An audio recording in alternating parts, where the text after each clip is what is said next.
ಎಲ್ರಿಗೂ ನಮಸ್ಕಾರ. ನೀವೆಲ್ಲರೂ ಚೆನ್ನಾಗಿರಲಿ ಅಂತ ಆ ಶಿವನಲ್ಲಿ ಬೇಡ್ಕೊಳ್ತೀನಿ. ನನ್ನ ಜೊತೆ ನಡೆದಂತಹ ಒಂದು ಸಣ್ಣ ಘಟನೆಯನ್ನು ನಿಮ್ಮ ಜೊತೆ ಹಂಚ್ಕೊಳಕ್ಕೆ ಹೋಗ್ತಾ ಇದ್ದೀನಿ. ನನ್ನ ಅಂಡರ್ ಗ್ರ್ಯಾಜುಯೇಷನ್ನ 4ನೇ ವರ್ಷದಿಂದನೇ ನನಗೆ ಕಾಲಭೈರವ ಅಷ್ಟಕಂ ಕೇಳುವಂತಹ ಒಂದು ಅಭ್ಯಾಸ ಇತ್ತು.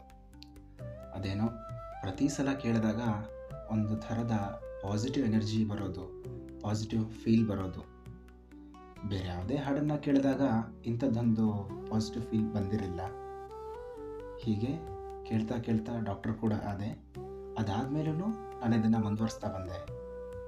ಆದರೆ ಪ್ರತಿ ಸಲ ಹಾಡು ಕೇಳಿದಾಗಲೂ ಇರತಕ್ಕಂಥ ಎನರ್ಜಿ ಒಂದೇ, ಇರತಕ್ಕಂಥ ವೈಬ್ರೇಷನ್ಸ್ ಒಂದೇ, ಇರತಕ್ಕಂಥ ಅಪ್ಲಿಫ್ಟ್ಮೆಂಟ್ಗಳು ಕೂಡ ಒಂದೇ.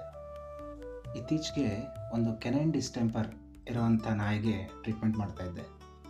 ಈ ನಾಯಿಯಲ್ಲಿ ಕೆನೈನ್ ಡಿಸ್ಟೆಂಪರಲ್ಲಿ ಬರುವಂಥ ಎಲ್ಲ ರೋಗ ಲಕ್ಷಣಗಳನ್ನು ನೋಡಾಯಿತು.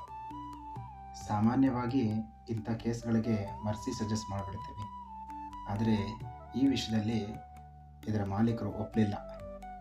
ಅವರ ಮೇಲೆ ಒಂದು ಥರದ ಕನಿಕರ ಬಂತು. ಅವರಿಗೆ ಆ ನಾಯಿ ಮೇಲಿದ್ದಂತಹ ಪ್ರೀತಿ ನಿಜಕ್ಕೂ ಆಶ್ಚರ್ಯಕರ. ಹೀಗಾಗಿ ಸುಮಾರು 16 ದಿವಸದಿಂದ ಟ್ರೀಟ್ಮೆಂಟ್ ಮಾಡ್ತಾನೆ ಬಂದೆ.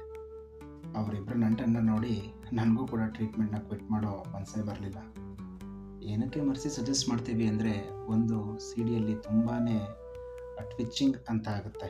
ಆಮೇಲೆ ನಾಯಿ ಕೂಡ ತುಂಬ ಕಷ್ಟ ಅನುಭವಿಸುತ್ತೆ. ಇದಲ್ಲದೆ ಈ ನಾಯಿನ ಆಸ್ಪತ್ರೆಯಲ್ಲಿತ್ತು ಟ್ರೀಟ್ಮೆಂಟ್ ಮಾಡಿದ್ರೆ ಆಸ್ಪತ್ರೆಯಲ್ಲಿ ಬಂದು ಹೋಗುವಂಥ ಎಲ್ಲ ನಾಯಿಗಳಿಗೂ ಇನ್ಫೆಕ್ಷನ್ ಆಗೋ ಸಾಧ್ಯತೆ ಇರುತ್ತೆ. ಹಾಗಂತ ಬೀದಿಯಲ್ಲಿ ಬಿಟ್ಟರೆ ಬರೋ ಎಲ್ಲ ಬೀದಿ ನಾಯಿಗಳಿಗೂ ಈ ಇನ್ಫೆಕ್ಷನ್ ಆಗೋ ಚಾನ್ಸಸ್ ಇರುತ್ತೆ. ನಿನ್ನೆ ಎಂದಿನಂತೆ RR ನಗರದ ರಾಜರಾಜೇಶ್ವರಿ ದೇವಸ್ಥಾನಕ್ಕೆ ಹೋಗಿದ್ದೆ. ಪೂಜೆ ಮುಗಿಸ್ಕೊಂಡು ಪ್ರದಕ್ಷಿಣೆ ಹಾಕಿ ಬರುವಾಗ ಕಾಲಭೈರವನ ಮೂರ್ತಿ ಕಾಣಿಸ್ತು. ಕಾಲಭೈರವನಿಗೆ ಅಲಂಕಾರ ಆಗಿದ್ದನ್ನು ನೋಡಿ ಆಮೇಲೆ ಗೊತ್ತಾಗಿದ್ದು, ಇವತ್ತು ಕಾಲಭೈರವ ಅಷ್ಟಮಿ ಅಂತ. ಈ ಕ್ಷಣದಲ್ಲಿ ಇಷ್ಟು ವರ್ಷದಿಂದ ಏನು ಕೇಳ್ಕೊಂಬಂದಿದ್ನೋ ಅದಕ್ಕೆ ಕಾರಣ, ಆ ಎನರ್ಜಿಗೆ ಕಾರಣ ಏನು ಅನ್ನೋದು ಪಟ್ ಅಂತ ಕಣ್ಮುಂದೆ ಬಂದಂಗಾಯ್ತು. ನನ್ನ ಹೆಸರು ಚಂದ್ರಶೇಖರ, ಶಿವನ ಹೆಸರು. ನಾನು ಮಾಡೋವಂಥ ಕೆಲಸ ಜೀವ ಉಳಿಸೋ ಕೆಲಸ. ನಾನು ಬೆಂಗಳೂರಲ್ಲಿ ಕೆಲಸ ಮಾಡೋದ್ರಿಂದ ಹೆಚ್ಚಾಗಿ ನಾಯಿ ಬೆಕ್ಕಳನ್ನ ನೋಡ್ತೀನಿ. ಹಾಗೆ ಅದರಲ್ಲಿ ತುಂಬ ಹೆಚ್ಚಾಗಿ ಬರೋದು ನಾಯಿಗಳೇ. ಈ ಕ್ಷಣದಲ್ಲಿ ಹೊಳೆದಿದ್ದೇನೆಂದರೆ, ನಾಯಿ ಶ್ವಾನ ಇದು ಕಾಲಭೈರವನ ವಾಹನ ಅಂತ. ಈ ಬ್ರಹ್ಮಾಂಡದಲ್ಲಿ ಪ್ರತಿಯೊಂದಕ್ಕೂ ಒಂದು ಕನೆಕ್ಟಿವಿಟಿ ಇದೆ ಅಂತ ಇವಾಗಲೇ ಗೊತ್ತಾಗಿತ್ತು. ನಿಜಕ್ಕೂ ಒಂದು ಕ್ಷಣ ದಿಗ್ಭ್ರಾಂತನಾಗಿ ನಿಂತುಬಿಟ್ಟೆ.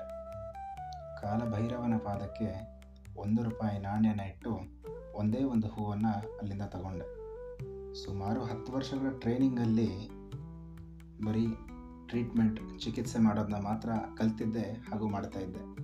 ಇದೇ ಮೊದಲನೇ ಸಲ ದೇವ್ರ ಹತ್ರ ಪ್ರಾರ್ಥನೆ ಮಾಡ್ಕೊಂಡಿದ್ದು ಒಂದು ಜೀವನ ಉಳಿಸ್ಕೊಡು ಅಂತ. ಯಾಕಂತಂದರೆ ಈ ನಾಯಿ ತುಂಬ ಒದ್ದಾಡಿದೆ, ಅಂದರೆ ವೈರಸ್ ಜೊತೆ ಫೈಟ್ ಮಾಡಿದೆ. ಇದರ ಮಾಲೀಕರು ಕೂಡ ಯಾವುದೇ ಪ್ರಯತ್ನನ ಬಿಟ್ಟಿಲ್ಲ.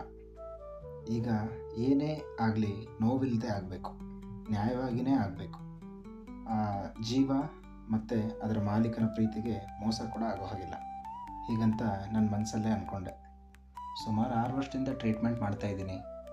ಪ್ರತಿ ಸಲ ಒಂದು ಚಿಕಿತ್ಸೆ ಫಲಕಾರಿಯಾದಾಗ ಒಂದು ಸಕ್ಸಸ್ ಅಂತ ಅನಿಸ್ತಾ ಇತ್ತು.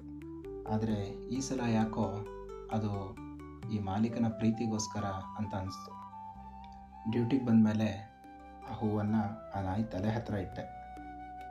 ಇದು ಯಾವುದೋ ಮೂಢನಂಬಿಕೆ ಅಲ್ಲ, ಅಥವಾ ನನ್ನ ಟ್ರೀಟ್ಮೆಂಟ್ಗೆ ಬದಲಾವಣೆ ಕೂಡ ಅಲ್ಲ, ಒಂದು ಮನಸ್ಸಲ್ಲಿರೋ ನಂಬಿಕೆ ಅಷ್ಟೆ. ಇದರ ಫಲಿತಾಂಶ ಏನಾಗುತ್ತೋ ನನಗೂ ಕೂಡ ಗೊತ್ತಿಲ್ಲ. ಆದರೆ ಈ ಕೇಸ್ ಏನನ್ಸುತ್ತೆ ಅಂದರೆ, ನನ್ನ 10 ವರ್ಷ ಟ್ರೈನಿಂಗ್ಗೆ ಬಂದ ಒಂದೇ ಒಂದು ದೊಡ್ಡ ಎಕ್ಸಾಮ್ ಅಂತ ಅನಿಸ್ತಾ ಇದೆ. ನನ್ನ ಸಮಾಧಾನ ಮತ್ತು ನನ್ನ ನಂಬಿಕೆ ಈ ಎರಡನ್ನೂ ಪರೀಕ್ಷೆ ಮಾಡ್ತಾ ಇದೆ. ಈ ಒಂದು ಘಟನೆ ಸೈನ್ಸ್ ಮತ್ತು ಸ್ಪಿರಿಚುಯಾಲಿಟಿ ಎರಡನ್ನೂ ಒಂದುಗೂಡಿಸ್ತಿದೆ ಅಂತ ಅನಿಸ್ತಾ ಇದೆ. ಏನೇ ಆಗಲಿ ಇದು ನನ್ನ ಜರ್ನಿ ಹೇಳಿದ್ದು. ಪ್ರೀತಿ, ನಂಬಿಕೆ ಮತ್ತು ಚಿಕಿತ್ಸೆ ಇವು 3 ಇದ್ದರೆ ಎಷ್ಟೊಂದು ಸಲ ವಿಸ್ಮಯಗಳು ನಡಿಬಹುದು. ಇದೆಲ್ಲ ಪುಸ್ತಕದಲ್ಲಿ ಸಿಗೋದು ಸಾಧ್ಯನೇ ಇಲ್ಲ ಅನ್ಕೊತೀನಿ.